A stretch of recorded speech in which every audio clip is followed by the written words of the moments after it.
ಹುಟ್ಟಿದ ಮೇಲೆ ನಾವು ಬದುಕಲೇಬೇಕು. ಹ್ಮ್ ಅದಕ್ಕೆ ಬೇರೆ ದಾರಿನೇ ಇಲ್ಲಮ್ಮ. ಹ್ಮ್ ಹುಟ್ಟಿದ ಮೇಲೆ ನಾವು ಜಗತ್ತಿನಲ್ಲಿ ಬದುಕಬೇಕು. ಹ್ಮ್ ಆದರೆ ನಾವು ಹುಟ್ಟಿದ ಮೇಲೆ ನಮ್ಮ ಕಣ್ಣಿಗೆ ತೋರುವಂತ ಹ್ಮ್ ಜಗತ್ತು ಹೇಗಿದೆ ಅಂದ್ರೆ ಹ್ಮ್ ಇದು ಹ್ಮ್ ಅಪೂರ್ಣವಾಗಿ ತೋರುವಂತದ್ದೇ ಜಗತ್ತು. ಹ್ಮ್ ಯಾವುದೇ ವಸ್ತುವನ್ನ ನೋಡ್ರಿ, ಅದು ಪೂರ್ಣ ಇಲ್ಲ. ಹ್ಮ್ ಯಾವ ವಸ್ತು ಪೂರ್ಣ ಇಲ್ಲ, ಹ್ಮ್ ಎಲ್ಲವೂ ಅಪೂರ್ಣವಾದ ವಸ್ತು. ಹ್ಮ್ ಅಂದ್ರೆ ಅವು ಖಂಡವಾಗಿ ನಮಗೆ ಪ್ರಾಪ್ತಿ ಆಗ್ತಾವೆ. ಆದುದರಿಂದ ನಾವು ಈ ಜಗತ್ತನ್ನ ಅಖಂಡವಾಗಿ ಅಥವಾ ಒಟ್ಟುಗೂಡಿಸಿ ಈ ಜಗತ್ತನ್ನ ಅನುಭವಿಸಿ ಬದುಕಲಿಕ್ಕೆ ಆಗುವುದಿಲ್ಲ. ಕಾರಣ, ಒಂದು ಮಾವಿನ ಹಣ್ಣಾದ, ಆ ಹಣ್ಣಿನಲ್ಲಿ ಏನಾದವಂದ್ರೆ ಖಂಡಿತತ್ವ ಅದ, ಅದು ಅಪೂರ್ಣ ಅದ. ಹೇಗೆ ಅಂದ್ರೆ ಮಾವಿನ ಹಣ್ಣು ಮೇಲ್ನೋಟಕ್ಕೆ ಪೂರ್ಣವಾಗಿ ಕಂಡರೂ ಕೂಡ ಅದರ ಒಳಗಡೆ ಬೀಜ ಅನ್ನುವಂಥದ್ದು ಖಂಡಿತವಾಗಿ ಬೇರೆನೇ ಇದೆ ವಿನಃ ಹಣ್ಣಿನಂತೆ ಬೀಜ ಇಲ್ಲ. ಹಣ್ಣಿನಲ್ಲಿದ್ದಂತ ರುಚಿ ರಸದಂತೆ ಬೀಜದಲ್ಲಿ ರುಚಿನೂ ಇಲ್ಲ, ರಸನೂ ಇಲ್ಲ. ಅಂದಾಗ ನಾವು ಹಣ್ಣನ್ನೇ ತಿನ್ನಬಾರ್ದು ಅಂತ ಅರ್ಥ ಅಲ್ಲ. ಹಣ್ಣು ತಿನ್ನಬಾರ್ದು ಅಂದ್ರೆ ಹೇಗೆ ರೀ? ಕಾರಣ, ಹಣ್ಣನ್ನ ತಿನ್ನುವಾಗ ವಿಚಾರ ಮಾಡಬೇಕು, ಇದರಲ್ಲಿ ಪೂರ್ತಿ ರಸನೂ ಇಲ್ಲ, ಪೂರ್ತಿ ರುಚಿ ಇಲ್ಲ, ಸ್ವಲ್ಪ ರಸ ಆದ, ಸ್ವಲ್ಪ ರುಚಿ ಆದ. ಹೌದಿಲ್ಲಮ್ಮ? ಸ್ವಲ್ಪ ರಸ ಆದ, ಸ್ವಲ್ಪ ರುಚಿ ಆದ, ಆದ್ರೆ ಪೂರ್ತಿ ಇಲ್ಲ. ಇಲ್ಲ ಅಂತ ಬಿಡೋಕಾಗಲ್ಲ. ಅದನ್ನ ಅನುಭವಿಸ್ಬೇಕಂದ್ರೆ ಅದರ ರಸವನ್ನ ಸ್ವೀಕಾರ ಮಾಡಬೇಕು, ಬೀಜವನ್ನ ಬಿಸಾಕ್ಬೇಕು.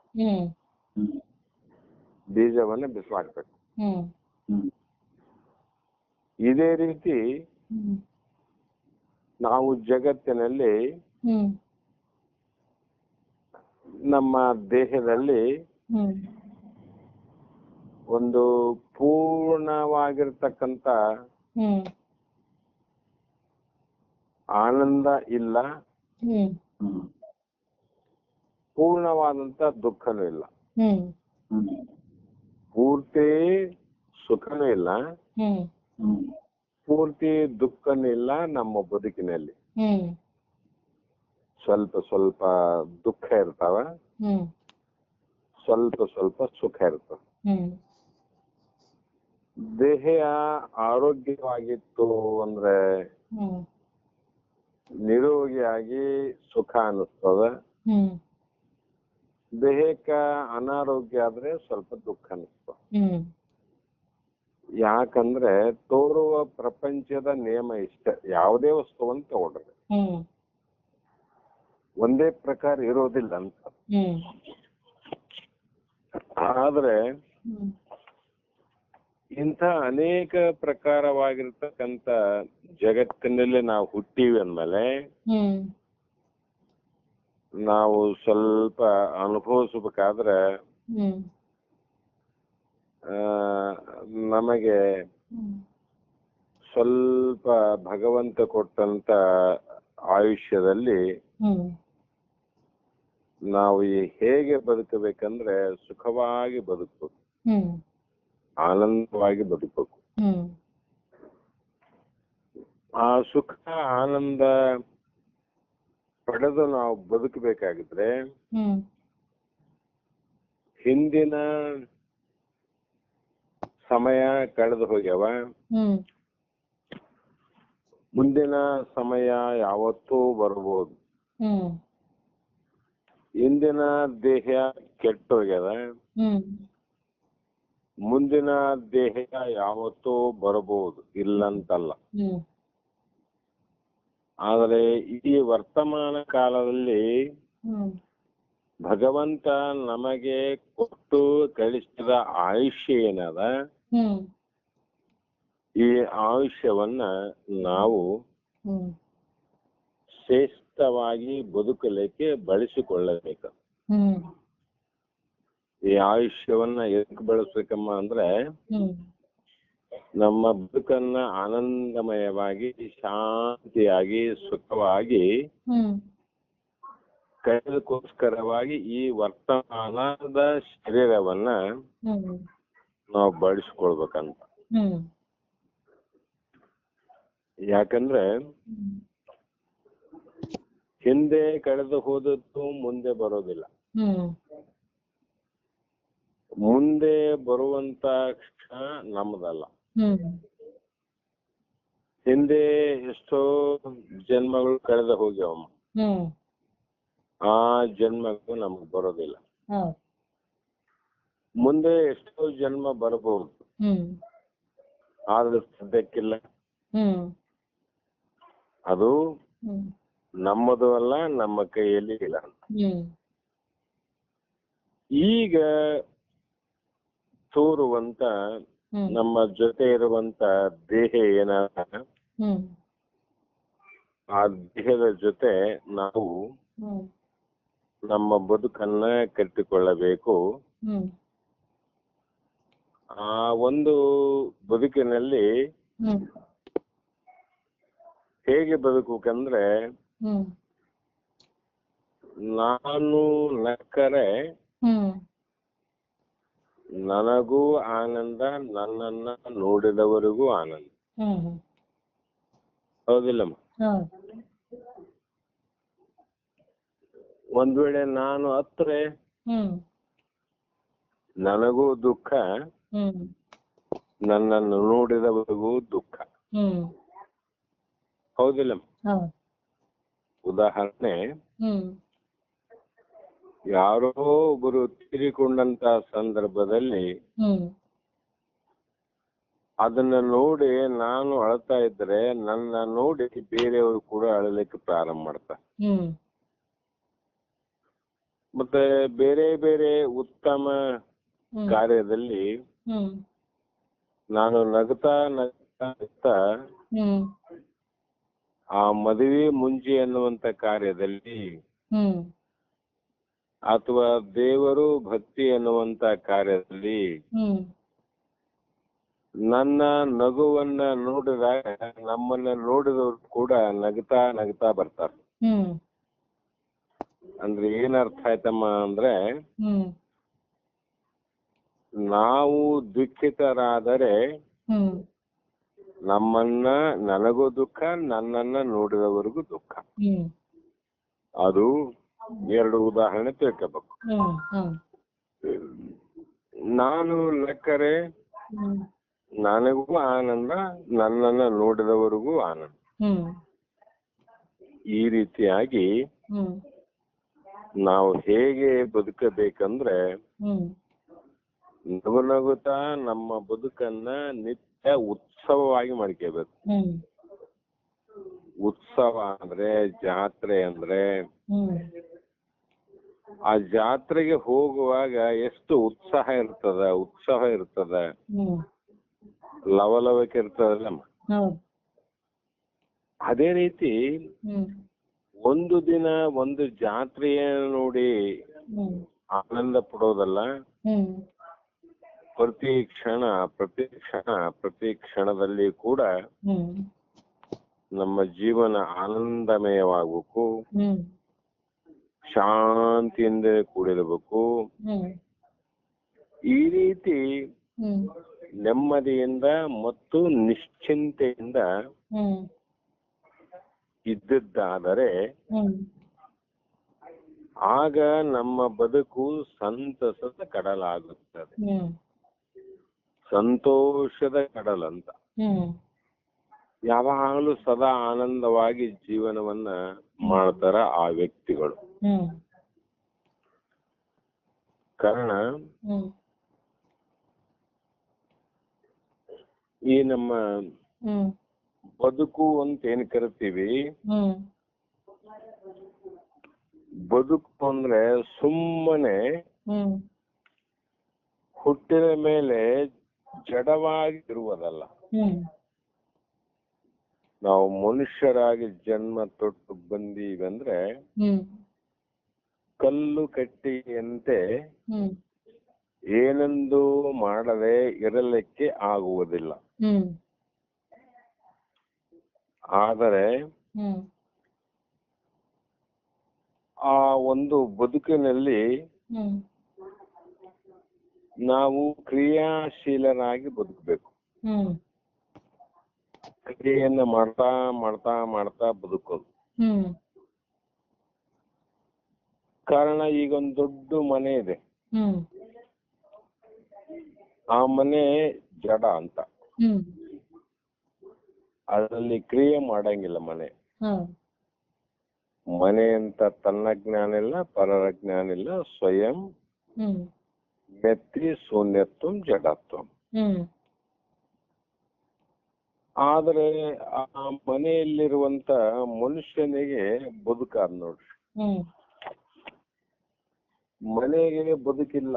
ಹ್ಮ್ ಅದಕ್ಕೆ ಯಾಕೆ ಬದುಕಿಲ್ಲ ಅಂದ್ರೆ ಅದಕ್ಕೆ ಸಂತೋಷನಿಲ್ಲ, ದುಃಖನಿಲ್ಲ. ಅದಕ್ಕೆ ಹ್ಮ್ ಕೆಟ್ಟಿದಾಗ ಮನೆಗೆ ಸಂತೋಷವೂ ಆಗೋದಿಲ್ಲ, ಹ್ಮ್ ಬಿದ್ದಾಗ ಅದಕ್ಕೆ ದುಃಖವೂ ಆಗೋದಿಲ್ಲ. ಹ್ಮ್ ಕಾರಣ ಅದು ಜಡ. ಹ್ಮ್ ಆದರೆ ಆ ಮನೆಯೊಳಗೆ ಒಬ್ಬ ಮನುಷ್ಯ ಇದ್ದಾನಂದ್ರೆ ಹ್ಮ್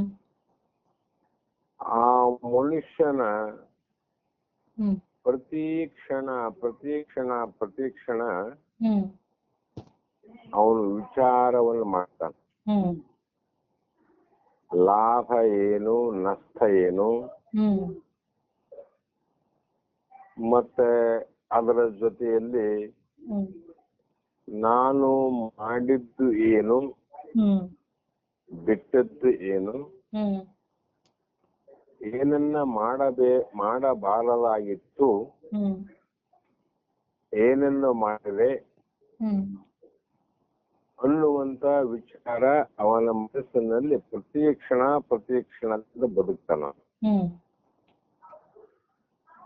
ಪ್ರತಿ ಕ್ಷಣದಲ್ಲಿ ಏನೇನು ನೋಡ್ತಾನ, ಹ್ಮ್ ಪ್ರತಿ ಕ್ಷಣದಲ್ಲಿ ಏನನ್ನು ಕೇಳ್ತಾನ, ಹ್ಮ್ ಮತ್ತೆ ಏನಾದ್ರು ಹೇಳ್ತಾನ, ಹ್ಮ್ ಏನಾದ್ರೂ ಮಾಡ್ತಾನ.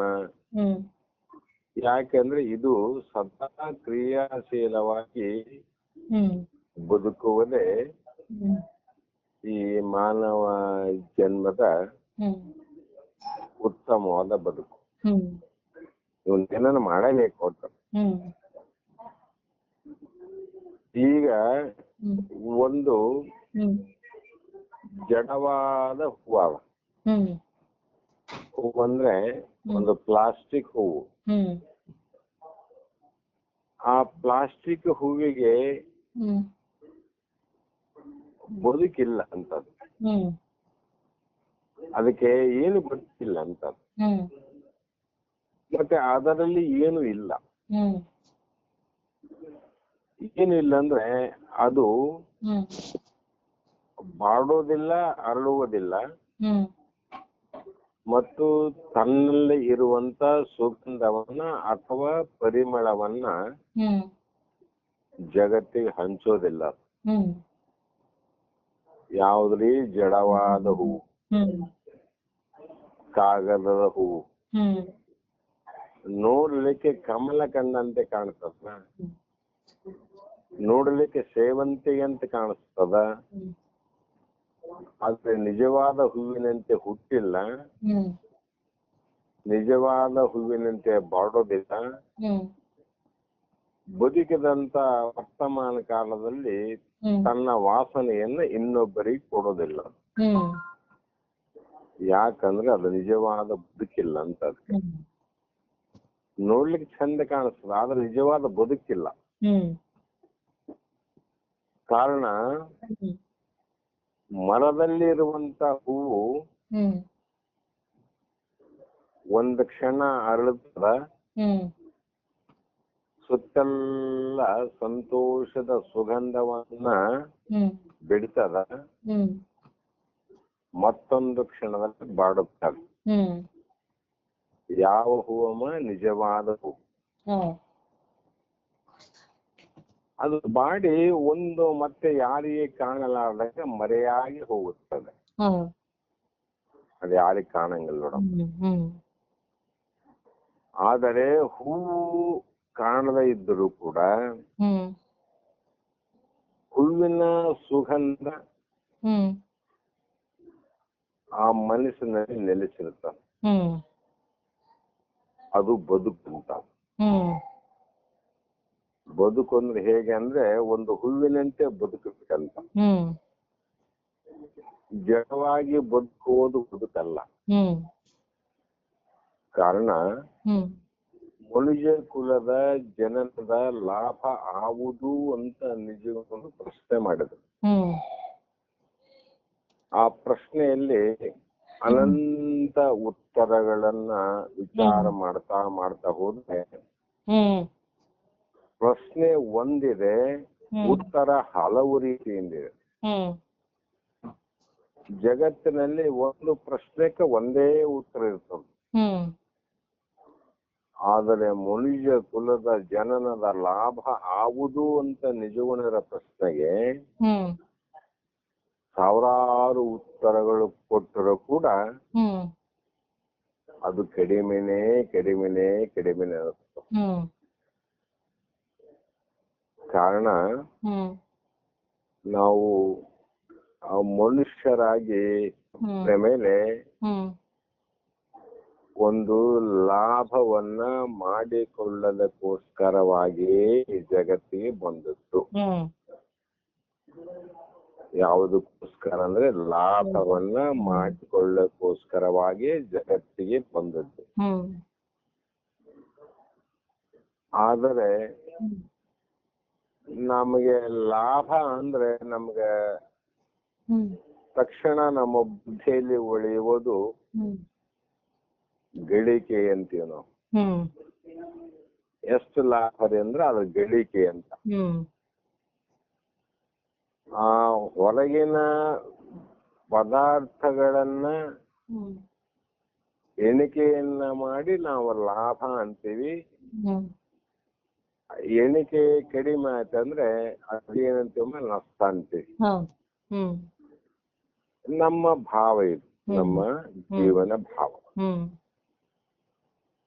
ಆದರೆ ಇದು ಹೇಗಿದೆ ಅಂದ್ರೆ ಈ ನೋಡುವಂತ ಜಗತ್ತಿನ ವಿಷಯಾದಿಗಳಲ್ಲಿ ಇರುವಂತ ಸಂಪತ್ತು, ಶಬ್ದದಲ್ಲಿ ಇರುವಂತಹ ಸಂಪತ್ತು, ರೂಪದಲ್ಲಿರುವಂತಹ ಸಂಪತ್ತು, ರಸ ಗಂಧಾದಿಗಳಿರುವಂತ ಸಂಪತ್ತು. ಇದಕ್ಕೆ ಯಾಕೆ ಸಂಪತ್ತು ಅಂತೀವಂದ್ರೆ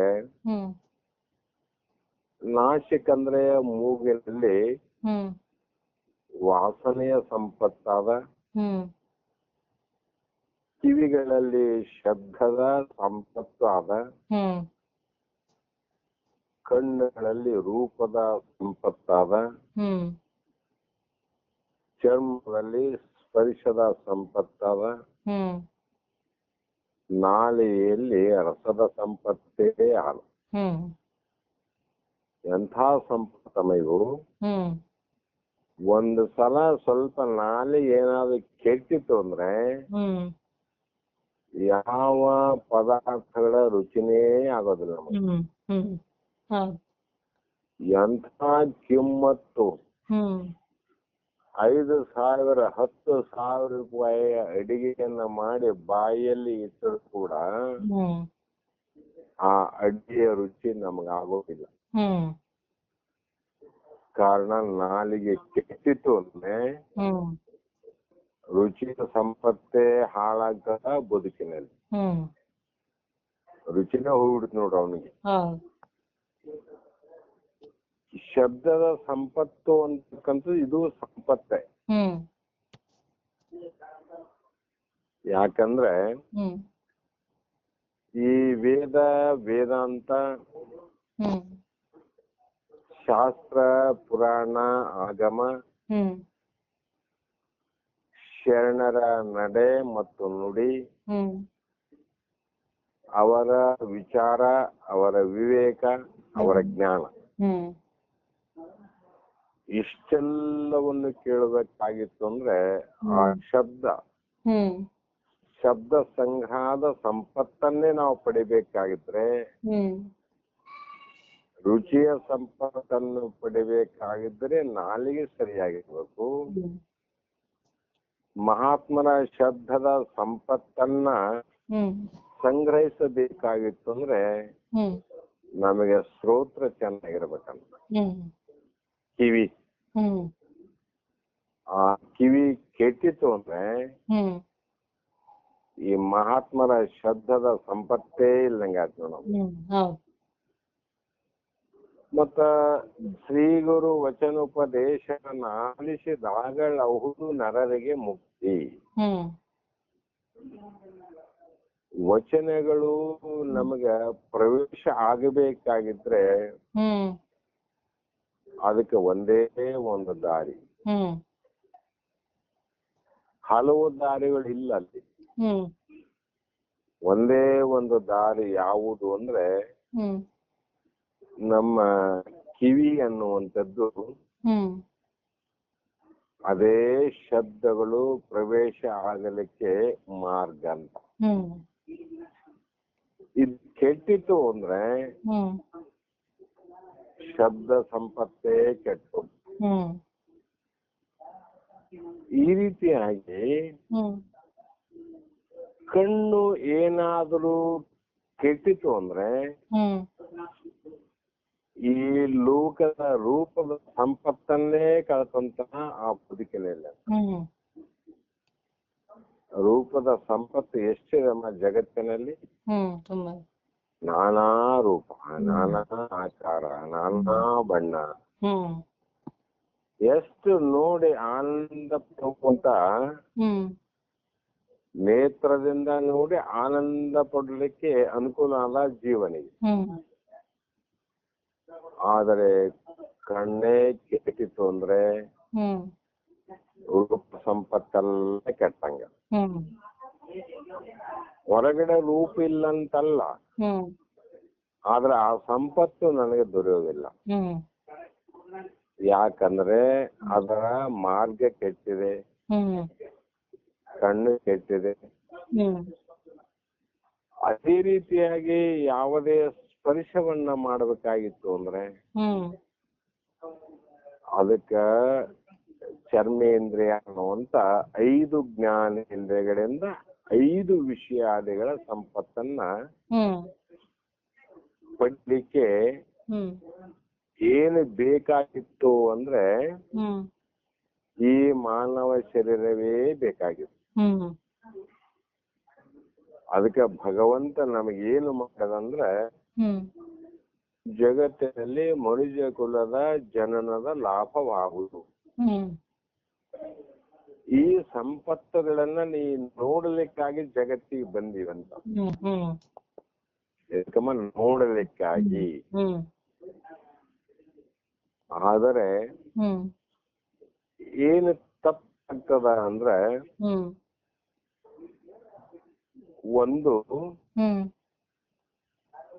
ಈ ನೋಡುವಂತ, ಕೇಳುವಂತ, ಆಡುವಂತ, ಸ್ಪರ್ಶಿಸುವಂತ ಎಲ್ಲಾ ವಸ್ತುಗಳಲ್ಲಿ ನಾವು ನಂದು ಮತ್ತು ನನ್ನದು ಅನ್ನುವಂತ ಭೇದ ಭಾವ ಬಂತು. ಭೇದ ಆಯ್ತು ನೋಡ್ರಲ್ಲಿ. ಇದಕ್ಕೇನಂತಾರ? ಅಸಮತೋಲನ, ಸಮತೋಲನ ನೆಮ್ಮದಿ ಆಗಿದೆ ನಮಗೆ, ಅಸಮತೋಲನ ನೆಮ್ಮದಿ. ಹ್ಮ್ ಇದಕ್ಕೆಲ್ಲ ಕಾರಣ ಯಾವುದು ಅಂದ್ರೆ ಹ್ಮ್ ಅಜ್ಞಾನ. ಹ್ಮ್ ಅಜ್ಞಾನದ ಕಾರ್ಯ ಏನಮ್ಮ? ಮೋಹ. ಹ್ಮ್ ಹ್ಮ್ ಆ ಮೋಹ ಎಷ್ಟು ಬಲಾಢ್ಯ ಇದೆ ಅಂದ್ರೆ ಹ್ಮ್ ಅದರಷ್ಟು ಸಾಮರ್ಥ್ಯ ಉಳ್ಳಂತದ್ದು ಹ್ಮ್ ಬೇರೆ ಯಾವುದು ಇಲ್ಲ ಅಂತ ಅನಿಸ್ತದೆ. ಹ್ಮ್ ಅಷ್ಟು ಸಾಮರ್ಥ್ಯ ಇದೆ ಅದಕ್ಕೆ. ಹ್ಮ್ ನಾನು ನಿನ್ನೆನೆ ಹೇಳೇನಿ, ಹೌದು. ಹ್ಮ್ ಮನುಷ್ಯನನ್ನ ಕಟ್ಟದೆ ಹ್ಮ್ ಮನಸ್ಸು ವ್ಯಕ್ತಿಯನ್ನ ಕಟ್ಟಿ ಹಾಕ್ತದಂತ. ಹ್ಮ್ ಹ್ಮ್ ಆ ಮನಸ್ಸು ಅಷ್ಟು ಸಾಮರ್ಥ್ಯ. ಹ್ಮ್ ಇದು ಮೋಹಕ್ಕೂ ಅಷ್ಟೇ ಸಾಮರ್ಥ್ಯ. ಹ್ಮ್ ಆದರೆ ಹ್ಮ್ ಈ ಮೋಹ ಅನ್ನುವಂಥದ್ದು ಹ್ಮ್ ನಷ್ಟ ಆಗ್ಬೇಕಾಗ್ಯದ, ನಾಶ ಆಗ್ಬೇಕಾಗ್ಯದ. ಹ್ಮ್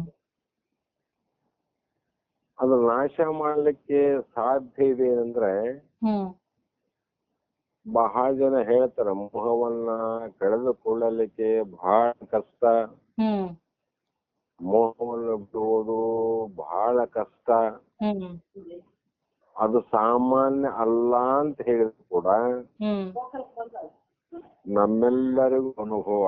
ಹ್ಮ್ ಎದ್ದಾಗ ಜಗತ್ತಿನ ಎಲ್ಲರ ಮೇಲೆ ಮೋಹ ಉಂಟು. ಹ್ಮ್ ಇಲ್ಲಮ್ಮ ಜಾಗ್ರಾವಸ್ಥೆಗೆ ಬಂದಾಗ ಹ್ಮ್ ಪ್ರತಿಯೊಂದು ಜೀವಿಗೆ ಹ್ಮ್ ತನ್ನದು ಅನ್ನುವಂತ ವಸ್ತುವಿನಲ್ಲಿ ಮೋಹ ಎಲ್ಲಾ ಜೀವಿಗಳಿಗೆ ಉಂಟು. ಹ್ಮ್ ಯಾಕಂದ್ರೆ ಬಿಡಲಿಕ್ಕೆ ಬಹಳ ಕಷ್ಟ. ಹ್ಮ್ ಕಾರಣ ಹ್ಮ್ ಆಚಾರ್ಯ ಶಂಕರ ಭಗವತ್ಪಾದರ ಹ್ಮ್ ಒಂದು ಕಥೆಯಲ್ಲಿ ಹ್ಮ್ ಚಿಕ್ಕ ವಯಸ್ಸಿನಲ್ಲಿ ವೀರ ಸನ್ಯಾಸಿಯಾಗಿ ಹ್ಮ್ ತಾನು ಸನ್ಯಾಸ ಆಶ್ರಮವನ್ನ ಸ್ವೀಕಾರ ಮಾಡಲೇಬೇಕು ಅಂತ ಮನಸ್ಸಿನೋಳು ದೃಢ ನಿರ್ಧಾರವನ್ನ ಮಾಡಿ ಹ್ಮ್ ತಾಯಿಯ ಹತ್ತಿರ ಬಂದು ಕೇಳ್ತಾರ ಆಚಾರ್ಯ ಶಂಕರರು. ಹ್ಮ್ ಅವರು ಸಾಮಾನ್ಯ ಅಲ್ಲ, ಹ್ಮ್ ಶಂಕರನಾಗಿ ಅವತರಿಸಿ ಅಂತ ಬರೆದಾರ. ಹ್ಮ್ ಆ ಪರಮಾತ್ಮನೇ, ಹ್ಮ್ ಶಂಕರ ಅಂದ್ರೆ ಪರಮಾತ್ಮನೇ, ಹ್ಮ್ ಶಂಕರನಾಗಿ ಅಂದ್ರೆ ಶಂಕರ ಆಚಾರ್ಯರಾಗಿ ಹ್ಮ್ ಅವತರಿಸಿ ಬಂದಂತ ಅವತಾರಿ ಪುರುಷರು. ಹ್ಮ್ ಅಂಥವರು ಹ್ಮ್ ತಾಯಿಯ ಮಮತೆಯಿಂದ ಕಡೆಗೆ ಆಗಲಿಕ್ಕೆ ಅಸಾಧ್ಯ ಆಯ್ತು. ಹ್ಮ್ ತಾಯಿ ಹೇಳಿದ್ರು, ಹ್ಮ್ ಯಾವ ಕಾರಣಕ್ಕೂ ನೀನು ಸನ್ಯಾಸಿ ಆಗಬಾರದು. ಹ್ಮ್ ನನ್ನ ಪಕ್ಕದಲ್ಲೇ, ನನ್ನ ಜೊತೆಯಲ್ಲೇ, ನನ್ನ ಎದುರುಗಡೆ ನೀನು ಕಂದನಾಗಿರಬೇಕು ಅಂತ ಹ್ಮ್ ಆಸೆ ಆಪೇಕ್ಷೆ ಹೆತ್ತಂತ ತಾಯಿ. ಹ್ಮ್ ಆದ್ರೆ ಹ್ಮ್ ಆಚಾರ್ಯರ ಒಳಗಿನ ಬದುಕೇ ಬೇರೆ, ಹ್ಮ್ ಹೊರಗಿನ ಬದುಕೇ ಬೇರೆ. ಹ್ಮ್ ಹೊರಗಡೆ ಎಲ್ಲರಂತೆ ಮಾನವ ಶರೀರ, ಹ್ಮ್ ಒಳಗಡೆ ಬಲ್ಲವರಂತೆ ಇರುವ ವಿಚಾರ. ಹ್ಮ್ ಹೊರಗಡೆ ಎಲ್ಲರಂತೆ ಒಬ್ಬ ಶರೀರಧಾರಿ, ಹೌದು. ಹ್ಮ್ ಆದ್ರೆ ಒಳಗಡೆ ಹ್ಮ್ ಆತನಿಗೆ ಹ್ಮ್ ವಿಚಾರಗಳೇ ಬೇರೆ. ಹ್ಮ್ ಯಾವ ಕಾರಣಕ್ಕೂ ತಾಯಿ ಒಪ್ಪದೇ ಇದ್ದಂತ ಪ್ರಸಂಗದಲ್ಲಿ, ಹ್ಮ್ ಕಾರಣ ಒಂದು ನೇಮದಲ್ಲಿ, ಹ್ಮ್ ಒಬ್ಬ ವ್ಯಕ್ತಿ ಹ್ಮ್ ಸನ್ಯಾಸಿ ಆಶ್ರಮವನ್ನ ಹ್ಮ್ ಸ್ವೀಕಾರ ಮಾಡಬೇಕಾಗಿತ್ತು. ಹ್ಮ್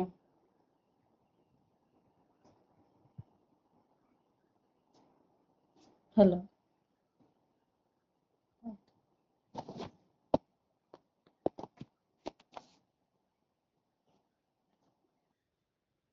ನೀವು ಕರೆ ಮಾಡುತ್ತಿರುವ ವ್ಯಕ್ತಿಯು ಬೇರೆಯವರೊಂದಿಗೆ